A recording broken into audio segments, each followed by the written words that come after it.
Hoje é dia de trazer filmes de terror blockbuster, só que é o seguinte, não é pra você assistir pela primeira vez, pra conhecer, é pra você assistir de novo, porque se você não conhecer nenhuma dessas opções, é um verdadeiro crime. Eu sou o RRB, que você está no Guia do Terror de Robê.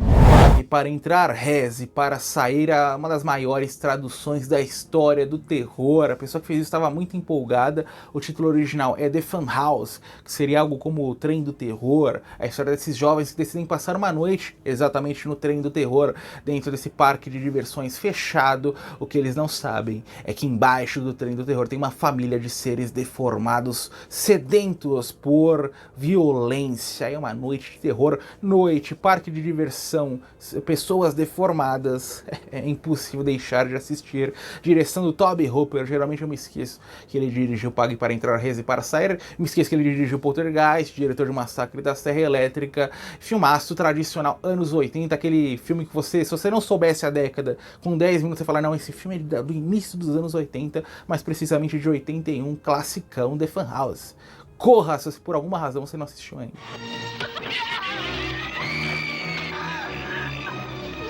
Na hora da Zona Morta dobradinha, David Cronenberg, maior cineasta do terror, na minha opinião, é a história desse professor universitário que sofre um acidente de carro, fica em coma durante vários anos e quando acorda, a vida como ele conhecera já não está mais disponível. Agora ele tem que se adaptar, sua namorada tem uma nova vida, seus pais envelheceram, a cidade mudou pra caramba e como se tudo isso não fosse bastante, ele ainda tem um novo dom, um novo poder especial. Conforme as pessoas o tocam, ele consegue prever o futuro, acontecimentos trágicos do futuro dessa pessoa. Então ele vai ajudar em diferentes vertentes, salvando um time de rock infantil de uma tragédia, capturando serial killer e também salvando a humanidade na maior história de um político completamente surtado, interpretado por Martin Sheen. Christopher Walken como protagonista em uma das atuações de sua vida. A filmografia do Christopher Walken é gigantesca e é baseada numa obra do Stephen King que eu não li ainda. Coloquem aí nos comentários se o livro é tão bom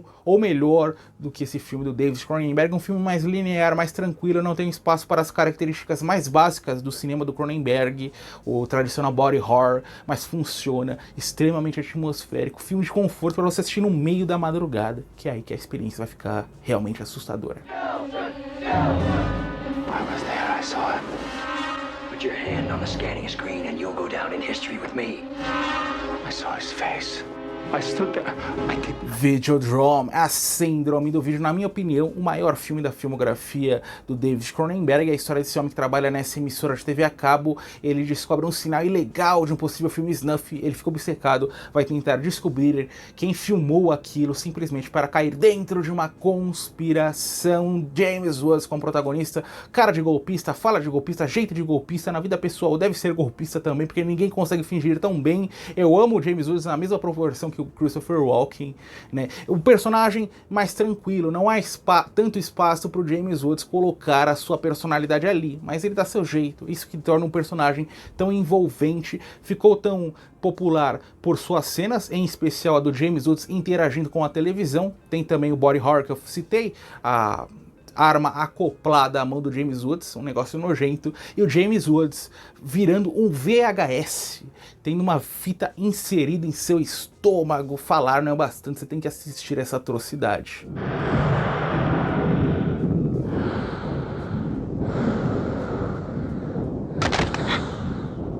8mm, Nicolas Cage sendo dirigido por Joel Schumacher. Novamente a temática filme snuff. Um detetive particular é contratado por essa família rica para descobrir se esse possível filme snuff é real ou se é de mentirinha. Ele vai no submundo das maiores coisas, dos maiores teores da humanidade. Muita coisa a gente nem imagina que existe, né, nesse mundo de Deep Web, Dark Web. Lá em 99 tem esse filme que já retrata tão bem esse submundo da ilegalidade. Submundo da ilegalidade, que legal você já presume que seja submundo, mas tem coisa a mais, tem coisa a ser investigada. Nicolas Cage em sua persona extravagante, acrescentando muito a nossa experiência. E o Joel Schumacher, né? Vocês gostam do Joel Schumacher? Dirigiu Batman Eternamente, Batman e Robin, dois dos piores filmes do Batman da história. Eu gosto bastante porque eles divertem, né? São filmes ruins, mas divertem. Mas meus filmes favoritos desse diretor são Um Dia de Fúria, eu tô me lembrando lembrando aqui que eu não passei pela filmografia dele. E Linha Mortal. Coloque aqui embaixo, acho que tem mais títulos que eu tô me esquecendo, que eu amo também. É um diretor, ou ele acerta, faz uma obra-prima, ou ele tira errado, um pior filme que você assistiu na vida. Mas parou a luz aqui, parou a luz, mas voltou a luz, enfim. Um dia de fúria 8mm para você assistir com Nicolas Cage, com suas expressões exageradas, correndo atrás de bandidos. Joaquin Phoenix também como coadjuvante. If what's on it is real. Os outros, Nicole Kidman completamente surtada nessa mansão. Conforme ela entra num quartinho, ela tem que trancar a porta anterior, porque ela tem toque, transtorno de obsessivo compulsivo. E isso não é bastante, não acabou por aí. Você vai me falar, ah, mas beleza, eu moro num apartamento de 50 metros quadrados, tem 4 portas, é tranquilo fazer isso. Imagina uma mansão com mais de 100 portas.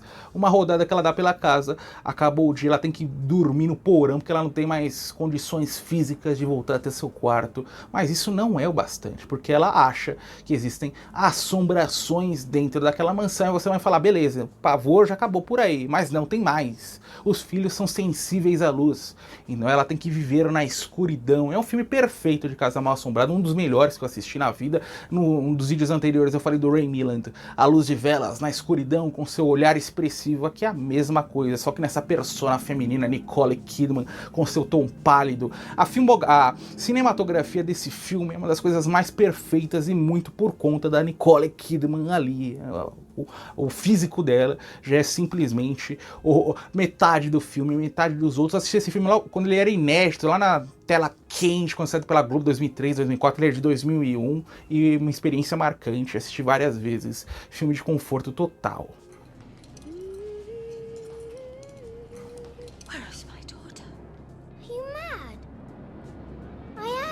A Prova de Morte, Quentin Tarantino. Você vai falar, não tem filme de terror do Quentin Tarantino, tem A Prova de Morte, Kurt Russell como protagonista. É a história desse dublê psicótico. Ele atrai mulheres para o seu carrinho modificado, e é lá que ele promove batidas, né? Ele bate um carro ao outro, aí você vai falar, eu tô no Crash do Cronenberg novamente. Não, isso aqui é diferente, né? Embora ele tenha prazer nisso, né? James Spader, Kurt Russell, quem fez melhor?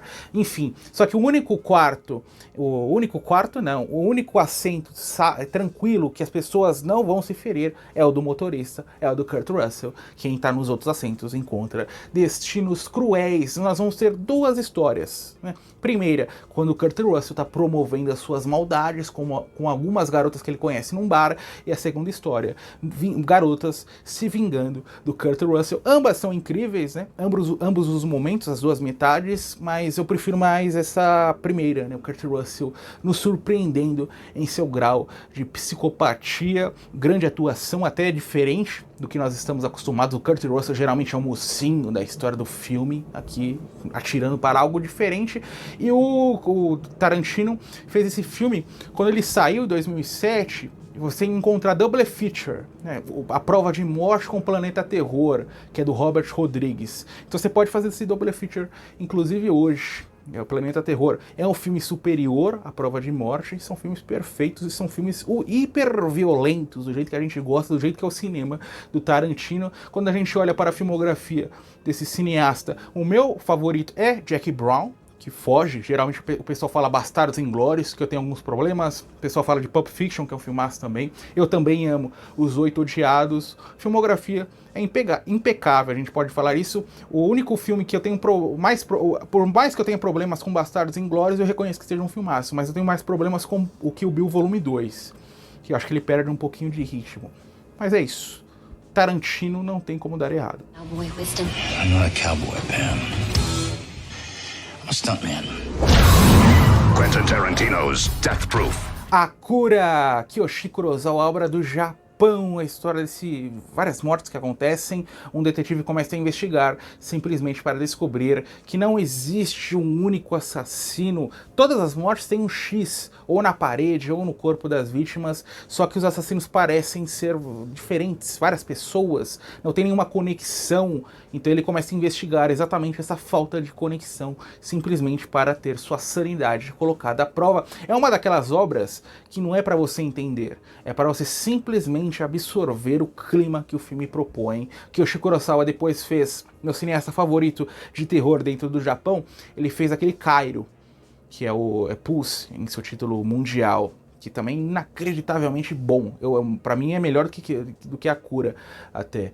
Mas são filmes simplesmente para você se sentar, absorver as cenas e deixar a história rolando lá, para assistir várias vezes. Cada vez que eu assisto A Cura, eu pego um detalhe ali mais obscuro, vou entendendo um pouquinho a mais, só que é isso. Né? O que tá resultando isso? Sentido. Qual é o sentido desse filme? Nenhum. É simplesmente diversão no estilo terror.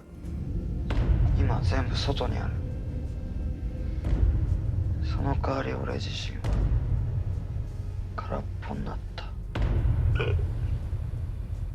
Inverno de Sangue em Veneza. Um casal está se recuperando da figura do luto após a filha morrer em um evento trágico. Eles estão em Veneza lá. Eles conhecem uma senhorinha que começa a falar: a garota tá mandando mensagens do além-mundo. Isso vai mexer com os personagens e coisas sinistras começam a acontecer naquele ambiente. Julie Christie ao lado de Donald Sutherland. É um filme incrível, bizarro, assustador. Assustador não em suas cenas, mas em sua história, sobre o que ele está tratando, mas ficou reconhecido mesmo pelas cenas quentes entre esses dois personagens, esses dois atores. Foi muito polêmico. Hoje em dia a gente assiste, tudo que sai hoje em dia, né, acaba superando, então acabou perdendo essa polêmica com o passar das décadas. Obra-prima do Nicholas Roeg, é assim que se fala o nome dele? Com certeza não. Depois ele dirigiu um filme que eu coloco entre os meus favoritos, Convenção das Bruxas, mas aqui também ele tá espetacular.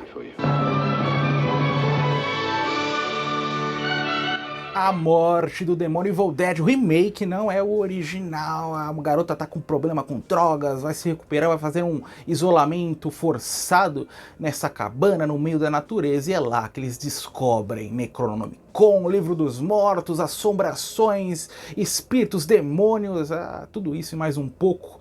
Um banho de conteúdo vermelho. Realmente esse é um dos filmes que mais tem sangue na história do cinema de terror. É incrível, né? É incrível. Não existe um erro nesse filme. A direção do Fede Álvares, que depois foi fazer aquele Don't Breathe, que eu esqueci o título em português, infelizmente. Mas a franquia Evil Dead é talvez a mais perfeita. Não é a minha preferida, tá? Mas é a mais perfeita em qualidade, porque não tem um filme ruim. São 5 títulos até agora. Eu não assisti a série ainda do Ash, né? Ash vs Evil Dead. Mas tem o primeiro, a trilogia, melhor dizendo, do Sam Raimi. O primeiro, baixo orçamento, incrível. O segundo, como se fosse um remake com mais orçamento. Terceiro, brincando mais com a comédia, embora os anteriores também tivessem feito isso, só que com Ash viajando no tempo, stop motion. Década de 90, teve esse remake, teve depois o Evil Dead Rise, que acontece dentro de um prédio. Muita gente odiou, muita gente amou. Eu fui do time que amou o filme, não sei porque que a galera não gostou do que o filme traz. Mas a cena final fica na sua cabeça, aquela ambientação, aquele clima para baixo dos personagens que até foge ao original, uma homenagem perfeita e um diretor que consegue colocar a sua própria cara a um remake, talvez o melhor remake da história do terror, o melhor ou o top 3 com certeza. Violência e terror. Vamos voltar aos anos 80. Falei de Sam Raimi, aqui ele tá como parte do elenco. É um filme de terror que acontece, um slasher, que acontece dentro de um supermercado, durante a noite, apenas com o pessoal que está repondo as prateleiras. Perfeito, perfeito. É um subgênero que praticamente inexiste. Mas eu adoro supermercado, filmes que acontecem em supermercados, ou que tenham cenas dentro de supermercados.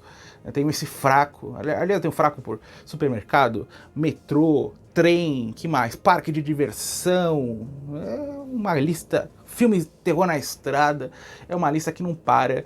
E supermercado, o pessoal tá lá, tem um assassino misterioso, inicialmente agindo de forma invisível, as mortes vão acontecendo, a gente sabe, os personagens não. Depois o terror explode. Reparem nos efeitos práticos, peguem, eu acho que tem duas versões, tem a versão sem corte, se eu não estou enganado, peguem a versão, a maior versão, para você não perder nada das cenas de violência, porque tem muito filme de terror de várias décadas, isso não é um problema lá, é problema do cinema recente, não, lá na década de 70 já tinha isso, que o pessoal vai num açougue, compra aquela carne de quinta e joga nos personagens com algum líquido vermelho e fala que é efeito de terror.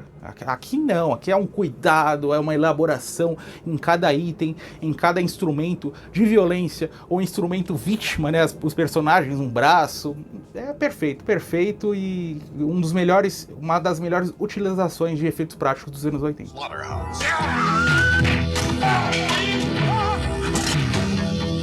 É isso aí, pessoal, chegamos ao final de mais um vídeo, mais um guia do terror. Coloque aqui embaixo quantos desses 10 filmes você já assistiu e quais você ainda não conhece. Corra, aproveite para assistir qualquer um dos títulos enquanto você não pula para o próximo vídeo. Te vejo nas próximas semanas.